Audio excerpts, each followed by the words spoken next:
Very sorry ఏమన్నా first time బావిడ present చేస్తుంది మూవీని. కరెక్ట్గా పాపం ఎవరికైనా సీటింగ్ దొరికినా దొరకపోయినా కొంచెం క్లమ్జీ అయినా సరిగా మేనేజ్ చేయకపోయినా ఏమీ అనుకోవద్దు. సో ఫస్ట్ టైం కూడా కొన్ని మిస్టేక్స్ జరుగుంటాయి. బట్ వస్తున్నానండి. సో ఈ సినిమా అంటే అంటే ఈ సినిమా తను చూసింది ముందు, చూసిన తర్వాత ఇంకా పగలబడి నవ్వింది, చాలా నవ్వానని చెప్పి ఇంకా ఫ్రెండ్స్ తీసుకెళ్ళింది, మొత్తం మా ఫ్యామిలీ అందరినీ తీసుకెళ్ళి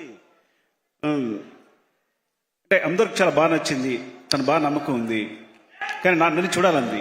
నేను చూడాలని టైం దొరకట్లేదు. 3 hours కంపల్సరీ కేటాయించాలి. సరే హోమ్ థియేటర్లో లోడ్ చేయమని చెప్పాను. సో ఎలాగైతే ఒకరోజు చూశాను, చాలా నచ్చింది. కానీ ఇప్పుడు నన్ను బిజీలో నేను ఒక సినిమాని కాన్సన్ట్రేట్ చేసి నేను రిలీజ్ చేయడం చాలా టఫ్ అయిన విషయం. అదే చెప్పాను దానికి. సో ఇప్పుడు నేను చేయలేను, బికాస్ నా సినిమా క్లైమాక్స్ ఉంది, బిజీగా ఉన్నాను నేను, ఇప్పుడు నేనేం చేయలేను అని చెప్పాను. టిష్యూ దొరికిందా? టిష్యూ అని చెప్పండి.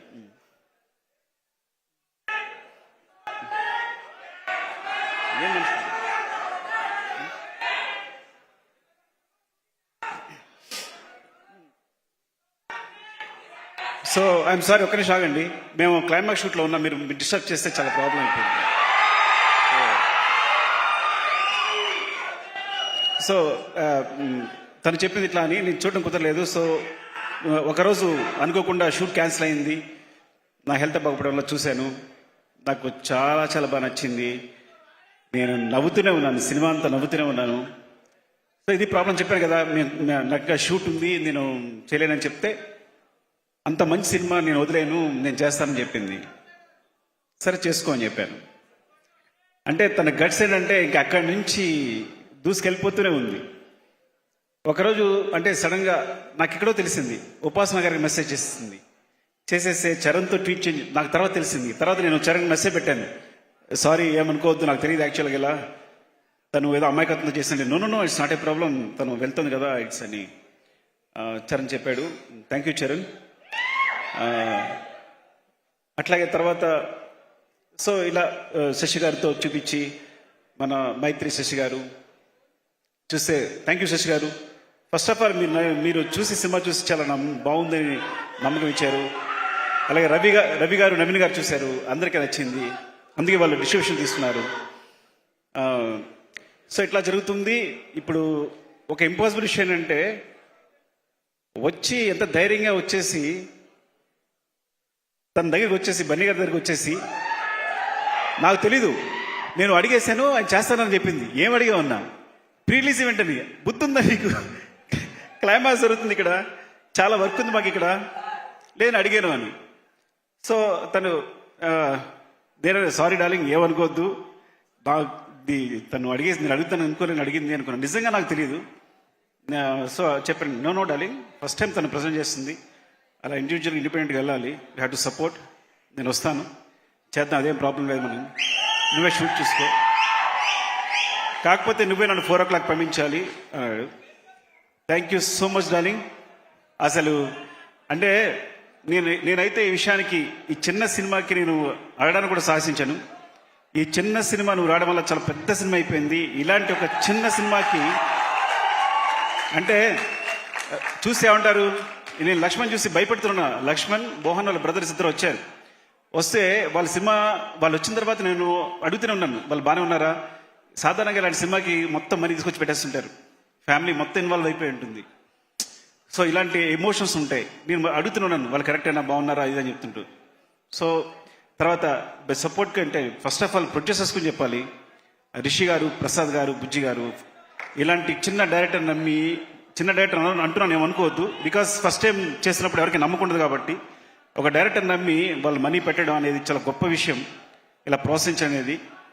ఈ సినిమా అంటే ఇలాంటి ఒక సినిమాని ఇంత బిగ్ చేసింది డెఫినెట్గా డార్లింగ్, నువ్వు రావడం అనేది ఎంత పెద్ద విషయం ఈ సినిమాకి. మళ్ళీ చెప్తాను కాదు, చాలా పెద్ద విషయం రావడానికి. ఎందుకంటే రావు రమేష్ గారు హీరో ఏంటి, నేను కూడా ఫస్ట్ టైం అనుకున్నా రావు రమేష్ గారు హీరో ఏంటి అని. సో నిజంగా మిడిల్ ఏజ్ క్యారెక్టర్స్ కథలో చాలా దగ్గర మిగిలిపోయి ఉంటాయి మా దగ్గర. అలాంటి వాళ్ళు కనుక కథానాయకుడి హీరో పాత్రలు చేస్తే కనుక చాలా కథలు బయటకు వస్తాయి, చాలా మంచి మంచి కథలు బయటకు వస్తాయి. తను బన్నీ ఒక మాట అంటూ ఉంటాడు, I want to be star, నేను మంచి పర్ఫార్మర్ కావాలి, అది కమర్షియల్ మెరేస్తారని. I want to be good, ఎప్పుడు తను సారీ దానికి మరి అది పర్సనల్ విషయం చెప్తున్నాను, అంటే వాంట్ టు బి పర్ఫార్మర్, నేను నాకు సినిమా చేయాలి, నేను బాగా పర్ఫామ్ చేయాలి. దట్ ఇస్ మై, తన ఫస్ట్ ఎయిమ్ ఏంటంటే స్టార్ కన్నా ముందు ఫస్ట్ ఎయిమ్ నేను పర్ఫామ్ చేయాలన్న కాంక్ష ఉంటుంది. అలాంటి పర్ఫామ్ చేయడమే గొప్ప. ఒక పెద్ద హీరో ఒక తనున్న పొజిషన్లో పర్ఫామ్ చేయడమే గొప్ప విషయం అనుకుంటే కనుక, అట్లా గొప్పగా పర్ఫామ్ చేసే రావు రమేష్ గారు కూడా is a biggest star. So perform చేసే ప్రతి ఒక్కరిని హీరోగా చూస్తాను నేను. సో మీకు అలాంటి స్టేజ్ దొరికింది రమేష్ గారు, అద్భుతంగా చేశారు. ఇలాంటి అవకాశం ఒక మంచి ఆర్టిస్ట్కి ఇలాంటి అవకాశం వస్తే ఏం చేయొచ్చు అన్నీ చేసేసారు మీరు, నిజంగా అద్భుతం మీరు చేసిందంతా. సో అలాంటి స్పేస్ దొరికింది మీకు, అలాంటి స్పేస్ లక్ష్మణ్ ఇచ్చాడు. Lakshman, you are awesome, seriously. నేను క్లైమాక్స్కి వచ్చేసరికి కళ్ళ నీళ్ళు వచ్చేసి కింద పడి దొల్లిస్తాను నేనైతే. అండ్ ఆయన చెప్పారు, రావు రమేష్ గారు చెప్పారు ప్రతిదీ ఫస్ట్ టేకే అని. దాన్ని సిగ్గుపడుతున్నాయి ఏమనుకోవద్దు, టేక్ 1 అని, అన్ని టేక్ 1 టేక్ 2 సార్ అని. అంత క్లారిటీ ఉంది నీకు, అంత సింపుల్గా, అంత చిన్న బడ్జెట్లో సినిమాని అంత గొప్పగా, అంత అద్భుతంగా తీసావు. Wish you all the best. చాలా చాలా పెద్ద హిట్ అవ్వాలని కోరుకుంటున్నాను ఈ సినిమా. అందరికీ, ఎవరైనా ఎడిటర్ అయినా మన భాస్కర్ భట్ల గారు, థ్యాంక్ యూ సో మచ్ అండి. మీ సాంగ్ చాలా పెద్ద హిట్. అండ్ చంద్రబోస్ గారు ఇన్వాల్వ్ అయినారు ఇందులో, చంద్రబోస్ గారికి. అండ్ మన మ్యూజిక్ డైరెక్టర్, ఎడిటర్ ఇంకెవరు, ఇంద్రాజ్ గారు, మీరు ఇంకా అలాగే ఉన్నారు. Thank you so much. And ఎవరైనా మర్చిపోతే ఏమనుకోవద్దు మీరు. శ్రీహరి గారు అండ్ లక్ష్మణ్ బ్రదర్ మోహన్ గారు, అందరికీ wish you all the best. ఈ సినిమా చాలా పెద్ద హిట్ కావాలని. సో మావిడ తప్పిత ఈ విషయం ఏంటంటే, ఒక సినిమాని సపోర్ట్ చేయాలని ఒక మంచి నిర్ణయంతో, ఇంత మంచి సినిమాని సపోర్ట్ చేయాలని నిర్ణయంతో వచ్చింది. I think wish you all the best madam. మీరు పెద్ద హిట్ కూడా కావాలని కోరుకుంటున్నారండి. Thank you madam. Love you all.